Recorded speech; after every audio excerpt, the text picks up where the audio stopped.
మొత్తంగా కాంగ్రెస్ పాలనలో విద్యా వ్యవస్థ తీవ్ర నిర్లక్ష్యానికి గురవుతోంది. గురుకులాల్లో చిన్నారులకు సరైన భోజన వసతి కూడా కల్పించలేకపోతుంది ఈ రేవంత్ సర్కార్. దీంతో విద్యార్థులు చదువులు పక్కన పెట్టి రోడ్డెక్కాల్సిన దుస్థితి దాపురించింది. ఇంత జరుగుతున్న ఈ హస్తం సర్కార్ మాత్రం గురుకులాలను పట్టించుకోవడం లేదు. ఏకంగా విద్యార్థులు ప్రాణాలు కోల్పోతున్నా పాలకుల్లో చలనం లేదు. ఇప్పటి వరకు రేవంత్ పాలనలో ఒక్కరు కాదు, ఇద్దరు కాదు, ఏకంగా 48 మంది విద్యార్థులు మృతి చెందారు. ఇంత జరుగుతున్న సర్కార్లో చలనం లేకపోవడంపై విమర్శలు వెల్లువెత్తుతున్నాయి. ఈ కాంగ్రెస్ సర్కార్కు తగిన శాస్తి తప్పదని జనం హెచ్చరిస్తున్నారు.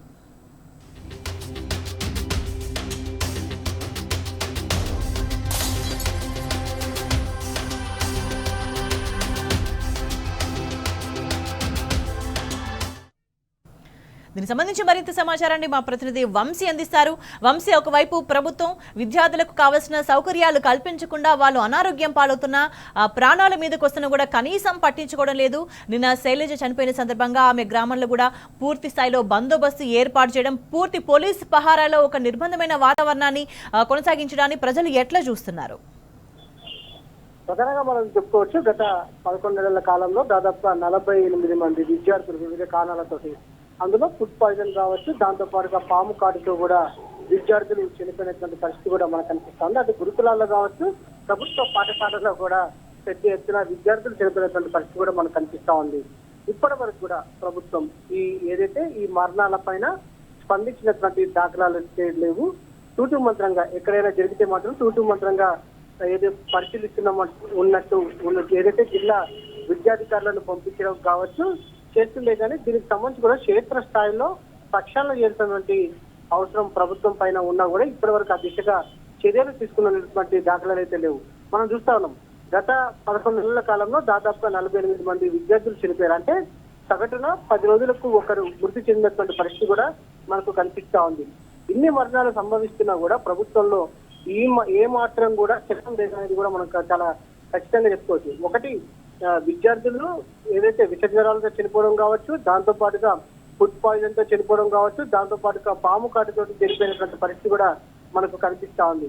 ప్రధానంగా ఆహార లోపం, నాణ్యత లేనటువంటి ఆహారాన్ని అందించడమే అటు ప్రభుత్వ పాఠశాలలో ప్రధాన సమస్యగా కనిపిస్తున్నటువంటి పరిస్థితి కూడా మనకు కనిపిస్తా ఉంది. అందుకు కారణం, 10 రోజుల క్రితం ఏదైతే గత నెల 29వ తేదీన వాంకేడిలో జరిగినటువంటి విద్యార్థులు దాదాపుగా 70 మంది విద్యార్థుల వరకు కూడా ప్రభుత్వ ఆసుపత్రిలో అడ్మిట్ అయ్యారు. అందులో 3 విద్యార్థులను నిమ్స్ కి తీసుకురాగా నిన్న శైలజ మృతి చెందినటువంటి పరిస్థితి కూడా మనకు కనిపిస్తా ఉంది. చాలా బాధాకరమైనటువంటి విషయంగా కూడా మనం చెప్పుకోవచ్చు.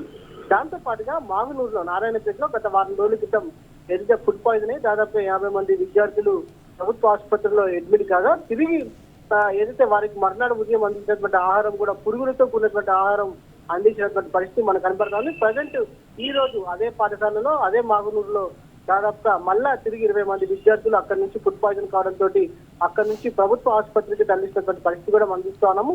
విద్యార్థులు కడుపు నొప్పితో ఏడుస్తుంటే అటు బాధాకరమైనటువంటి దృశ్యాలు కూడా మనకు కనిపిస్తున్నటువంటి పరిస్థితి కూడా మనం చూస్తాము. కానీ ప్రభుత్వం నుంచి ఇప్పటి వరకు కూడా ఎలాంటి చలనం లేకపోవడం బాధాకరంగా కూడా చెప్పుకోవచ్చు. ప్రధానంగా విద్యాశాఖను కూడా ముఖ్యమంత్రి తన వద్ద పెట్టుకుని ఇప్పటి వరకు కూడా ఒక్క సమీక్షా సమావేశం నిర్వహించలేదు. దాంతో పాటుగా ప్రభుత్వ ఆసుపత్రికి అందిస్తున్నటువంటి సన్న బియ్యాన్ని నిలిపివేసినటువంటి పరిస్థితి మనం చూస్తా ఉన్నాము. దాంతో పాటుగా సివిల్ సప్లై నుంచి వచ్చేటువంటి బియ్యం కూడా నాణ్యత లోపాలు ఉన్నాయని కూడా పెద్ద ఎత్తున విమర్శలు వస్తా ఉన్నాయి. దాంతో పాటుగా కాలం చెల్లినటువంటి సరుకులు వాడుతున్నారనేది కూడా ఒక ఆరోపణ వస్తున్నటువంటి పరిస్థితి మనం చూస్తా ఉన్నాము. దాంతో పాటుగా వాటర్ సంబంధించినటువంటి అందించడంలో చాలా చోట్ల కూడా వాటర్ ఏదైతే నిలిపివేశారని కూడా మనకు సమాచారం అందుతా ఉంది. దాంతో పాటుగా పరిశుభ్రత లేకపోవడం అనేది కూడా ఒక కారణంగా మనకు ప్రధానంగా తెలుస్తున్నటువంటి అంశం కూడా మనం చూస్తా ఉన్నాం. ప్రభుత్వం ఈ సమస్యలన్నీ కూడా పర్యవేక్షించాల్సిన అవసరం ఉంది, పరిశీలించాల్సిన అవసరం ఉంది. సమస్యలను ఏదైతే పరిష్కరించాల్సిన అవసరం ఉన్నా కూడా ఇప్పటి వరకు కూడా రాష్ట్ర ముఖ్యమంత్రి విద్యాశాఖను తన వద్దే పెట్టుకుని ఇప్పటి వరకు ఎలాంటి పర్యవేక్షణ లేకపోవడం అనేది కూడా ఒక ఇంత ఆందోళనకరమైనటువంటి అంశంగా కూడా చెప్పుకోవచ్చు. క్షేత్రస్థాయిలో ప్రాక్టికల్ గా ప్రభుత్వం కూడా ఆలోచించాల్సినటువంటి అవసరం ఉంటుంది. విద్యార్థుల సమస్యలను పరిష్కరించాల్సిన అవసరం ఉన్నా కూడా ఇప్పటి వరకు ఆ దిశగా ప్రభుత్వం ప్రయత్నం చేసినటువంటి దాఖలాలు అయితే లేవు. విద్యార్థి సంఘాలు, అటు విద్యార్థి నాయకులు కూడా మండిపడుతున్న సందర్భం కూడా మనకు కనిపిస్తా ఉంది. ఇప్పటికే ఎమ్మెల్సీ కవిత కూడా ట్వీట్ చేసినటువంటి పరిస్థితి మనకు కనిపిస్తా ఉంది. ఇప్పటికే శైలజ మృతిని ఏదైతే మనం చూస్తామో ఇది అంత్యక్రియలకు సంబంధించి కూడా కొంతమంది బీఆర్ఎస్ పార్టీ నాయకులు వెళ్లి వారి కుటుంబ సభ్యుల పరిస్థితి ఏదైతే పరామర్శిద్దామని వెళ్తున్నా కూడా అక్కడ ఉన్నటువంటి పోలీసులు అడ్డుకున్నటువంటి సందర్భం కూడా మనం చూస్తున్నాం. బీఆర్ఎస్ పార్టీ నాయకులను అరెస్ట్ చేసినటువంటి సందర్భం కూడా మనకు కనిపిస్తుంది. కానీ ఇప్పటి వరకు కూడా కాంగ్రెస్ ప్రభుత్వానికి సంబంధించినటువంటి మంత్రులు కావచ్చు, జిల్లా నాయకులు కూడా ఎక్కడ స్పందించినటువంటి దాఖలాలు లేవని మనం చాలా స్పష్టంగా చెప్పుకోవచ్చు.